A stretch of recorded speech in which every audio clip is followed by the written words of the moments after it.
Sir आज सभा आहे आज नाशिकमध्ये कशा प्रकारे किती लोकांचं काय वाटतं? 18 आणि 19 नोव्हेंबर 1994 रोजी याच नाशिकमध्ये एक शिवसेनेचं भव्य दिव्य असं शिबिर झालं होतं आणि न भूतो न भविष्यती अशा प्रकारची एक सभा झाली होती. आणि त्या सभेनं 1995 साली महाराष्ट्रामध्ये शिवसेना भाजपाचं सरकार आणलं. ती निर्णायक सभा झाली, ते निर्णायक शिबिर झालं.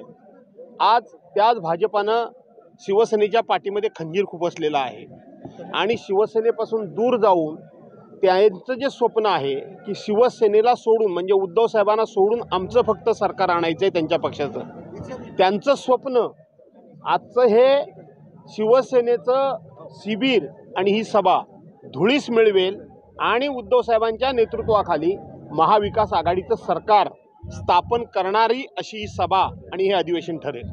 सर त्यांनी आज भाषण सुद्धा केलं. मुख्यमंत्री एकनाथ शिंदे यांनी याच्यावर प्रतिक्रिया दिली. खरं तर रामाने उद्धव ठाकरे यांना सुबुद्धी द्यायला पाहिजे, कारण लग्न एकासोबत आणि संसार एकासोबत अशा प्रकारचं त्यांनी असं आहे. एकनाथ शिंदे काय बोलतात हे तुम्ही पत्रकारांनी त्यांना प्रतिप्रश्न विचारत नाहीत.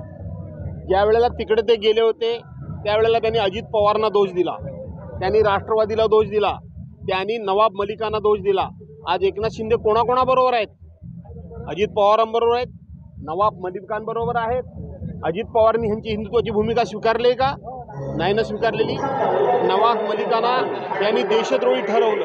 आणि म्हणून एकनाथ शिंदे काय बोलतात ह्याला आता काही किंमत राहिलेली नाही. ते जे जे बोलले ते सगळे शब्द त्यांच्या तोंडामध्ये पुन्हा त्यांना घ्यावे लागले.